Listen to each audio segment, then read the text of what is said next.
Welcome to the Melbourne Property Podcast, hosted by Sky and Lindsay Hammer from Convergence Buyers Agents, your local property experts.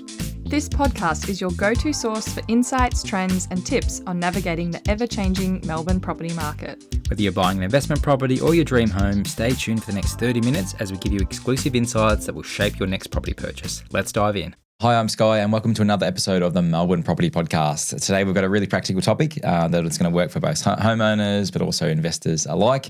We have Sam Pansari here from Regal and Co. Sam, welcome to the podcast. Yeah, thanks. Hi, Lindsay and Sky. Lovely to be here. Thanks for having me. I'm actually super stoked to be here, given I've been following your channel since inception earlier in the year. And of course, we've been working together for a while now, so it's good to be here. Looking forward to it. Yeah, so we're going to chat all things finance today, broking, trends in the market, I guess what Sam's seeing, and we'll obviously provide our own commentary as well, I guess what we're seeing from a financing perspective. But as always, I'm also joined by my co-host, Lindsay. How are you today? I'm good, and I'm excited to hear a bit more about Sam and what he does, because sometimes it feels like you get impossible rates for our clients. So I'm just keen to hear a bit more about how you do that and how you got into the industry. Yeah, sounds great. Of course, that's what we do here. So try my best to look after, clients as well as we can. Shop around. We, of course, have, great relationships over the years built with the banks, and that helps, get better rates for the clients and the best deals there could be. I know you said you're an avid listener of the podcast, so you should know that obviously kick things off, we do have just a little, an icebreaker. I'm talking about what we're loving about Melbourne right now. Might start with you, Lindsay, though, just to give Sam have a think, and we'll take it from there. Mine's what I'm looking forward to in Melbourne. So next week I'm going to Melbourne Fashion Week. Ooh, interesting. So it's in a cool setting in the city, in an Italian market. So you're sort of sitting there eating your dinner with models walking around with some high fashion. So just something a bit different to property to mix it up a bit. That's what I'm looking forward to. What about you, Sky?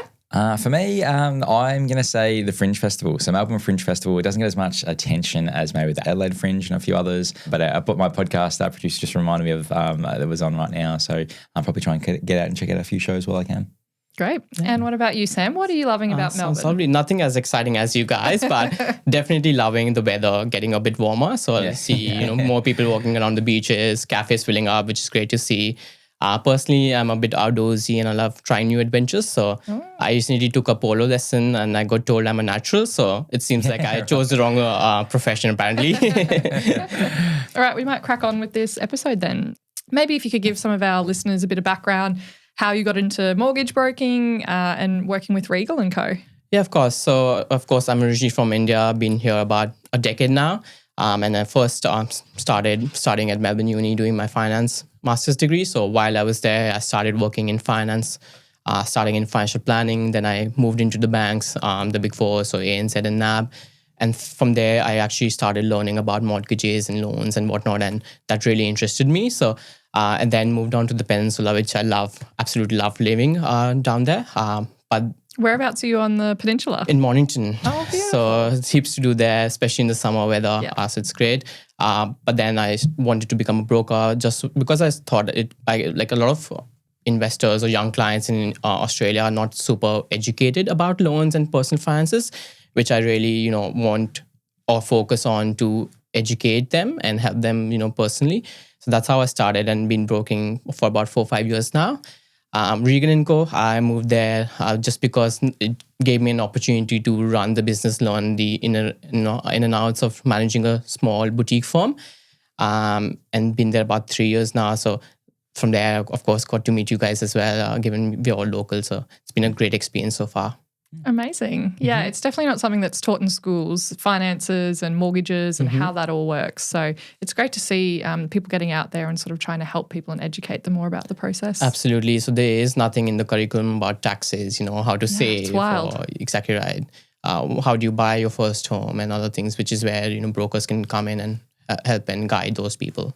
All right, we might jump into the numbers now. Maybe talk a bit more about what's happening, I guess, in the world of finance. So, Sam, maybe just to kick things off, you're able to talk about, what you're seeing. What's the general vibe like in terms of the Melbourne market from a finance perspective? As you guys know, recently there have been a few rate cuts, which, of course, all borrowers have welcomed.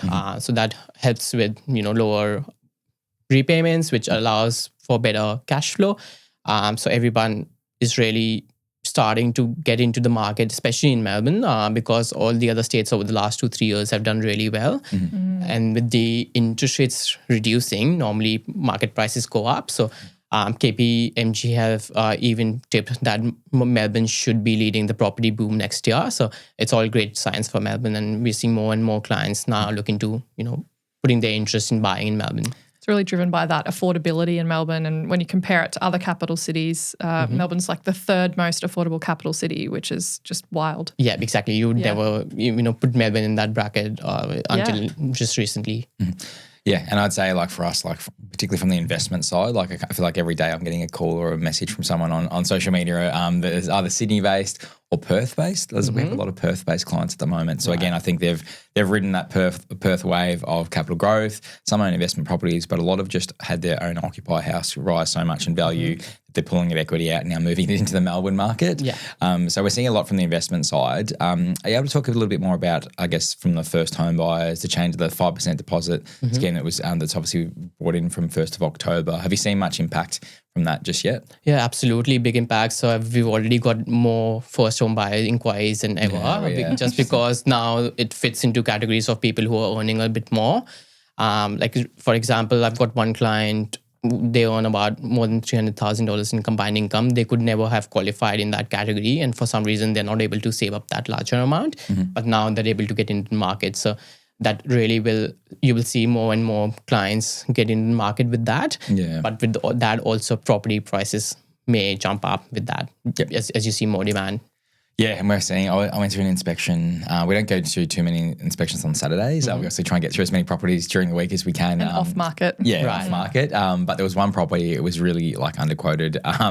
So I wanted to get through it just to check it out, to see what the market was like. And Carrum Downs, it was a 3-bed, 2-bath. I can't remember exactly what it was quoted for, but there was over 100 groups through. And I should have posted on my socials. I took a video of the line. It just snaked down the street, and there were still people walking from cars. They couldn't park on the street because there were so many people there. And I'd say like 80% of them were first home buyers. That's insane. Yeah. That's good signs for the Melbourne market for sure. Exactly. It might make it harder for first home buyers, especially as those prices increase. So the benefits of the new scheme may be short-lived, but which is why now is a good time to jump in and find a good deal, especially through people like professionals like yourself who can source those off-the-market properties, which clients may not have otherwise. Yeah, definitely. Yeah, I think actually this is probably a good update for the podcast. I used to always say we bought 100% of our property off-market. I finally bought an on-market property. Did you? For an investor. For an investor, that is. Yeah, sorry. We bought one on market in Langwarrin recently. We actually bought the house across the road off-market like 2 or 3 weeks before, so kind of we know the street really well. And then bought that when it popped up, and I was like, okay, we should need to get this one as well. So it's a great spot. So unfortunately, we can't say 100% off market anymore, but I'm very close to at the end of the day. Speaking of off markets, obviously that's it. We're sourcing a lot of our property because there's just no property available in terms of listings. Are you seeing, I guess, people's and because we've seen it a bit as well, are you seeing people's kind of pre-approvals kind of expire because they've got 3 months, they think they can get it done in 3 months, and then they're not? I know from your side, for us, it doesn't impact us too often. But I guess for you guys, it means another whole application or kind of topping up the application. Is that happening a fair bit? Right. It's like yes and no. So depending on what the borrowing capacity might be and where people want to invest in. So depending on those things, I think sometimes mostly people are able to still source those properties within that time frame.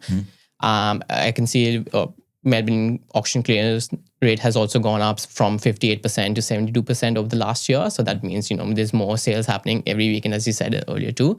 And then even with the 3 months pre-approval, you don't necessarily, with most lenders, have to submit a new application. You just get updated documents and you can extend it for another 30 days or 90 days, So, but I think that's only very rare cases that extends. Yeah, that's good to know. Yeah. It may just mean you're very efficient. Could be. I would like to think so.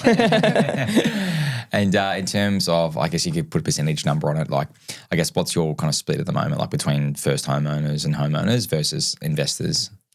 So we particularly target investors and first home buyers. Like we also have a lot of high net worth clients who have already a large property portfolio set up.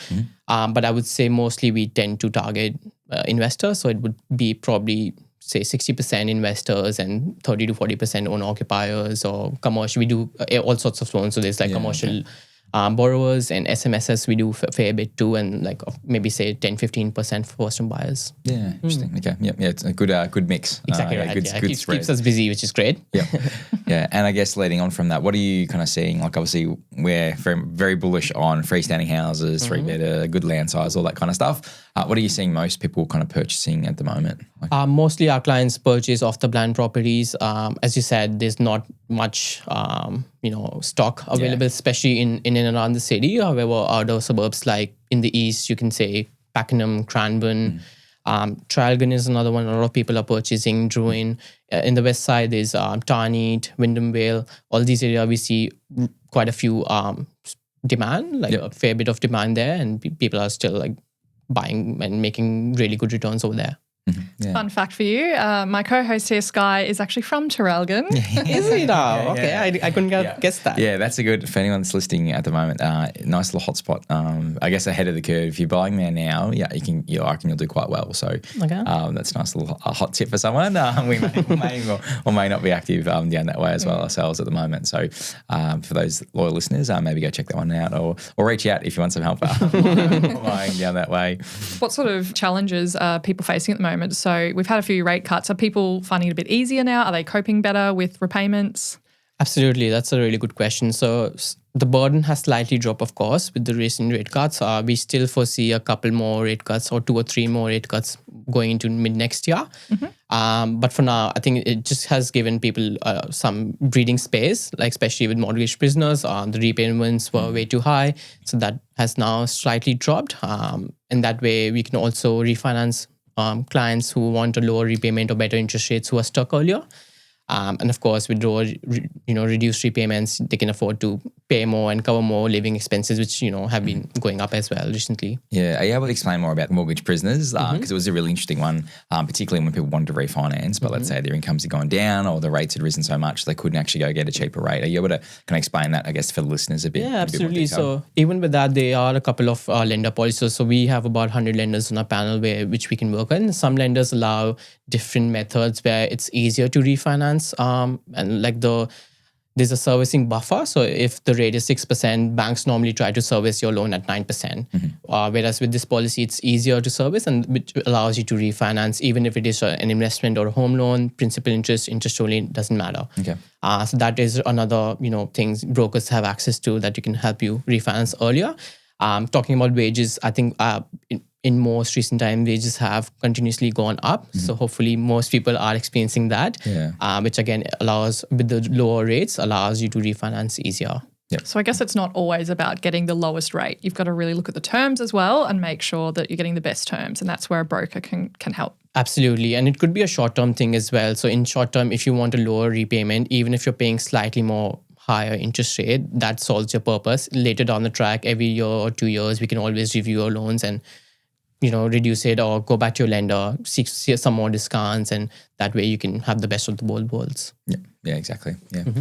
Very good. Do you have any other questions at this stage? Probably still on challenges people are facing. So what are the biggest challenges people are facing when they're trying to get a loan? Is it not having enough of a deposit? Is it their income? What sort of things are you seeing just across the board? Yeah, generally? good question. I think it's a mix of everything. So it's not having sufficient deposit, especially with property prices going up, that 5%, 10%, 20% is a lot larger than it would have been previously.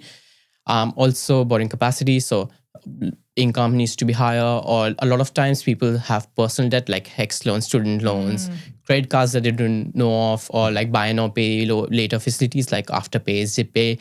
People don't count that as liabilities. They just say we have limits, we pay them off every now and then, but technically that also reduces your borrowing capacity. So then that's where we come in. We have to guide and coach clients and work towards where they want to go, and we can tell them what steps are needed. Is there a rough guide? Like say you've got a $10,000 credit card.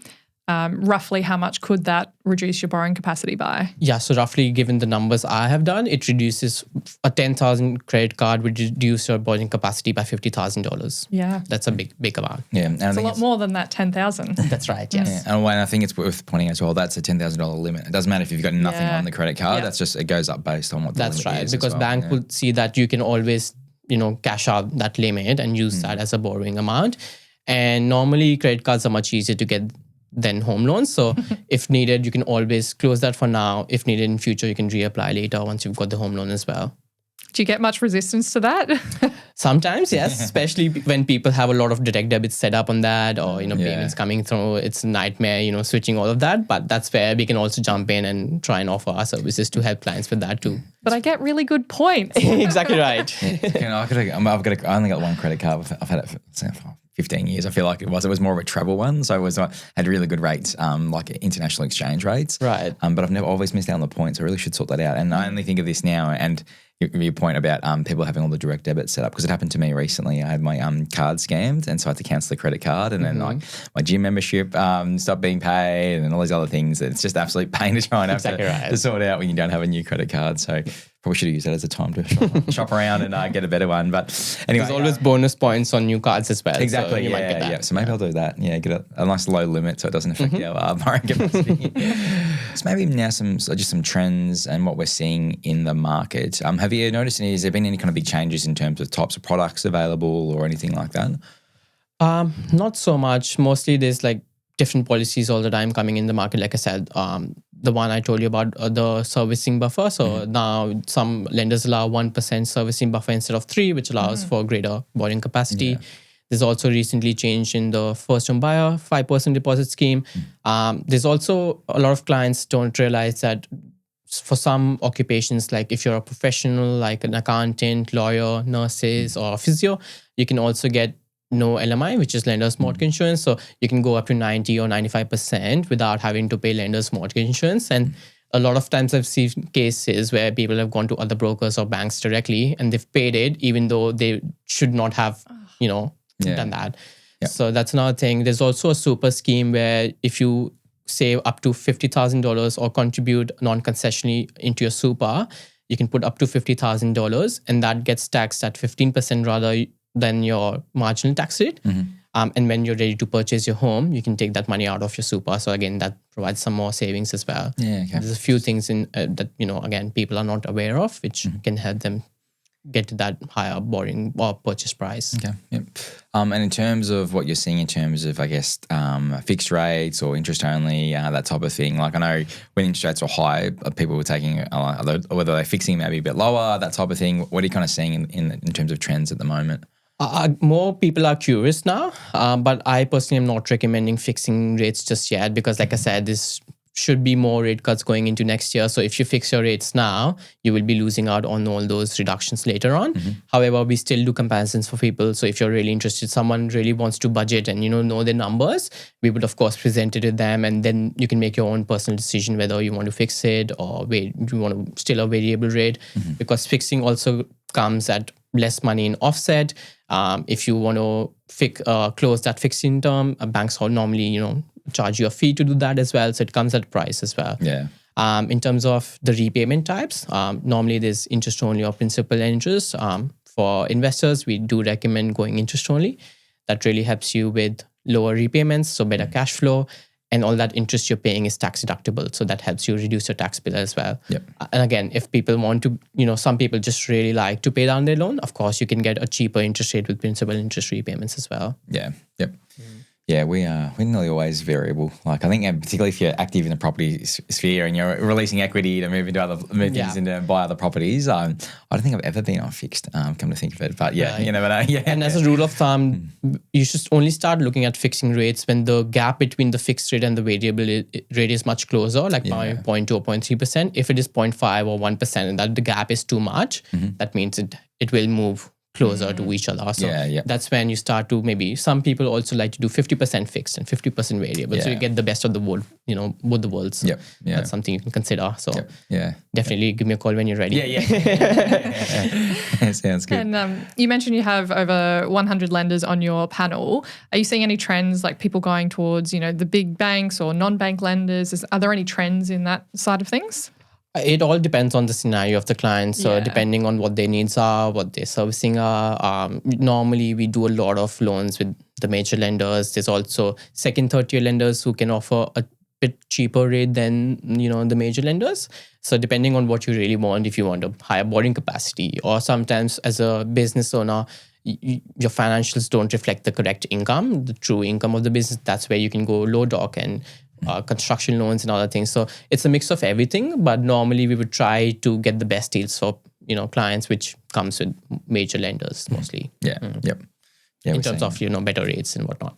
Yeah, we've got most of our loans are with major lenders, other than say Latrobe. Like we've got a development underway, and like Latrobe, oh my god, like the rates. Yes. Some lenders can be a bit harder to work with. All other lenders were cutting their rates, and Latrobe was like, "We're going to increase." If there's anyone from Latrobe listening, feel free to get in touch, and we can happy to discuss our rates. Well, let me know. I can probably get you a better deal with them. One of my BDMs, like the manager at Latrobe, is really good. So again, if that is happening, that just means that they've lent you money at more risk. So exactly, that's why you get what you pay for what you get for. Yeah. Yep. Exactly. Yeah. And it's funny. Like I always when I'm trying to get my head around it, like obviously know the game and how the banks work, and like the higher risk is a higher interest rate, but at the same time, you're like, well, if you're charging them a higher interest rate, they're going to be bleeding even more in terms of cash flow.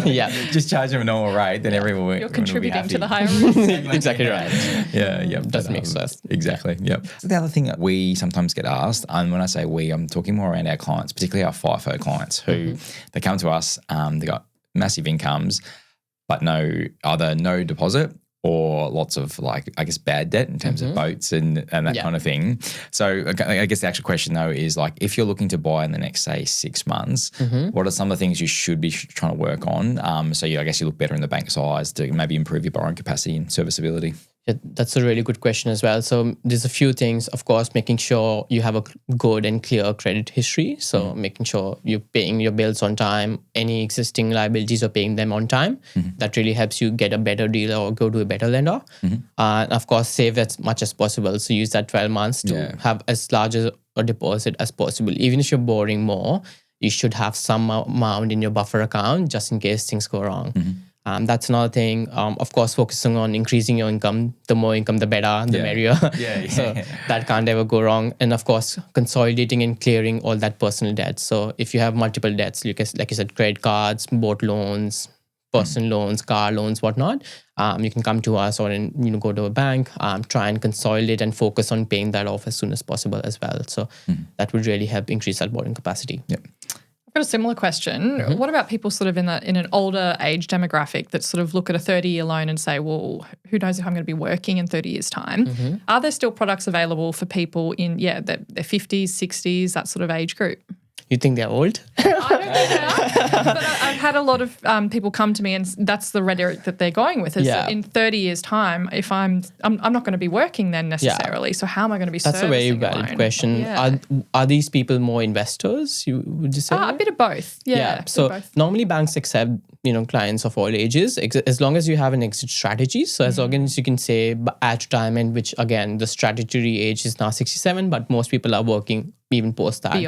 Beyond that. So as long as we can justify at retirement age how much net equity clients will have. If it is investment, we can show projections as to how much the property value will be up by in that time, and the loan amount will be this. Of course, if you have a principal interest repayment loan, the loan balance will be going down in that time as well. So as long as there's exit strategies in place, banks, still take them on. Yeah. Great. Thanks. Even with a 30-year term. Yeah. In those old 50-year-olds. Please don't hold that against me. These are real people coming to me saying. And I guess in terms of going forward, what are your kind of predictions for like the Melbourne property market from a financing side, but like I guess more broadly as well? Yeah, I recently read that Melbourne should be going up 6.5% or so going into next year in terms of property prices. Rates should go down, like I said. That will again help put in more confidence in buyers. Again, prices will as more people are buying in, especially in the spring season, summer season, property prices should go up. We see more and more investors coming back to Melbourne as well, especially because all the other states have done really well over the last few years. So like property prices now, entering prices in Melbourne are in comparison cheaper to like South Australia or Perth these days, which is crazy. So I think that's all very positive for Melbourne, I would say. What about you, Lindsay? Got any predictions for the Melbourne market? Definitely growth, but as we've said many times, there are markets within markets. So at the bottom end for sure, and hopefully we'll start to see a little bit more growth as that bottom end increases. So I'm talking suburbs like Frankston where the median's getting up around that 1 million. People will start looking suburbs nearby saying, hang on a minute, why am I paying this much in Frankston when I can be buying in, say, Edithvale for around 1.3 million, closer to the CBD, perhaps a different demographic, those sorts of things. So that next tier up, we'd expect to see some growth as well. I think it'd be silly not to ask you a question around valuations. Obviously got a mortgage broker sitting in front of me. Like, I mean, property is a game of finance. It's all about numbers. One of my favourite things is getting valuations back on properties that we've bought for clients and also for our own properties. Yeah.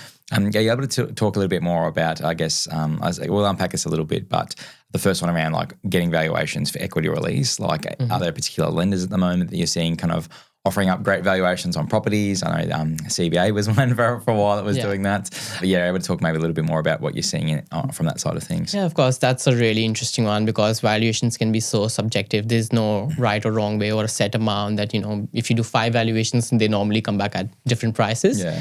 However, like you said, there's few lenders who are better than, the other lenders. But normally valuations are very independent. You just request one and it goes to an independent valuer.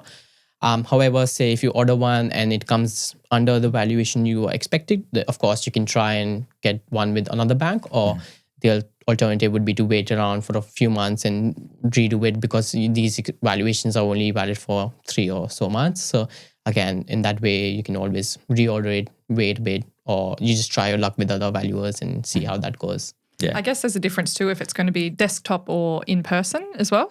Correct. So especially if you have a property that you have really worked on or done some renos on, the system does not know of that. Yeah. So if you firmly believe that the value of a property is a bit higher, and because especially you've done some work on that, we can of course, instead of doing a computer valuation, we can request someone to physically go in the property, inspect it, and we can probably find some information online or evidence of why it should be, and hopefully that sometimes help you achieve a proper valuation that you expect. Yeah, for us, we also do I guess the flip side of that is like where houses that haven't been renovated or need to be renovated. Like we've had some success in buying stuff where, again, because it's an automated valuation, it's going based off the median and what they think it's worth, but it hasn't been touched for 20 years, whatever it is, and it needs a new bathroom or a new kitchen. We've had some success buying a property, then refinancing it and using that equity to then fund that renovation as well. Yeah. But again, it just comes down to, I guess, which bank's got which valuations at any given point, that's for sure. Exactly right. And that makes a big difference. That could be a case of paying LMI or not paying LMI, or, 0.5% more or less, which on a decent sized loan can save you thousands of dollars. So I think it's very important. And that's where, the valuers there should be a standardized system for values, I guess, as well. But that's another different topic to discuss. Yep. And speaking of valuations, I guess the more negative side, we've had it a couple of times when we've bought into new markets, which we know from a data perspective are going to perform really well, but the valuation will come in lower than the contract price. Are you able to talk about, I guess, what that process might look like and I guess how you can fix that or kind of work through it? Yeah, that's a tough one as well, especially. So all these valuations are based on last 6 months of sales comparisons. So if there is not much sales in that area, even the valuers, tend to struggle to value it properly. But there are lenders out there who just accept the contract price. So you just order a valuation, it does a computer valuation, and as long as it is in the LVR band range, like it's not in the LMI category, a lot of times they would just accept the contract price, which again is another thing you can look into. Exactly, yeah, and that's what we did with ours. It was basically saying we actually got the valuation report, and it sold 4 years ago for I think $695, and we paid just over $700 for it. But the valuation came in at $640, so $50,000 less than what it sold 4 years ago. Corner block subdivision with one particular lender. With one lender, and other lenders were all well above. Yeah. I was like, just go to a different lender. Like, don't even consider putting in extra cash. Like, let's just obviously the broker's got to do some more work, but like let's go through just go with a different lender because it makes a lot more sense to do so. And that's where it helps to work with brokers, because if you go to a lender, they will only give you their valuation, their products. They will say a yes or a no, whereas with us, we have to find a solution for you. So that's where you can go to different lenders, like you said, and find a solution which better suits your needs. Yeah.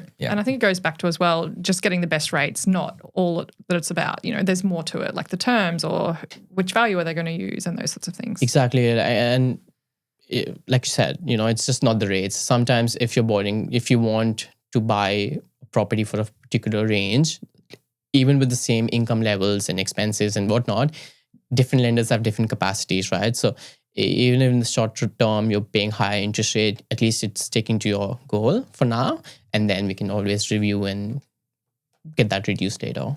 Exactly. Yeah. And we do have some clients who, like, we got a game plan in place where it's like, they may have to go out and use a third-tier lender and 7% something interest rate initially, but there's always a plan to get that back, refinance it back to one of the majors. Correct. And it's also a comparison of, if you're making $100,000 in equity every year and if you're spending $5,000 more, you're still way ahead, right? So you have to keep that in mind as well. Look at the bigger picture. Exactly right. Yeah, exactly. Perfect. Thanks for coming in today, Sam. Maybe just to close, are you able to tell us a little bit more about Regal, what you guys do, what you offer your clients? Yeah, I would love to. So Regal and Co is a boutique financial firm based in Brighton, Victoria. We have been around for 30 years and we cater to all sorts of clients. So commercial loans, SMSF, investor loans. We also have high net worth clients. So we do a lot of private wealth clients, personal loan, car loans, you name it, and we do it. We try and, really focus on educating our clients. So focusing on helping clients understand what they're getting into, get into the nitty-gritty of their numbers, budgeting and other things as well. And we really take pride in our service. So we try to, try and get the best deals for people and provide the best service possible. Perfect. Very good. And we'll make sure we leave some details in the show notes as well. So if people want to follow you on socials or get in touch with you directly, we'll make sure there's a way in the show notes for them to do so. Yeah, of course. We've got Facebook, Instagram, LinkedIn. I've got my personal LinkedIn as well. So we'd love to hear from people and see whether we can help them and how best we can do that. Perfect. Very good. Yeah. Thanks again for coming in. Look forward to chatting soon. No, thanks for having me again. It's been a pleasure. Thanks, Sam. Thank you. That's a wrap for this episode of the Melbourne Property Podcast. Just a reminder that this information is general in nature and should not be considered financial advice. If you'd like to discuss your personal situation, book a discovery call with the team at Convergence Buyers Agents. Our link is in the show notes. If you learned something from this podcast, hit subscribe and never miss your fortnightly dose of Melbourne property insights. Catch you next time, and happy house hunting!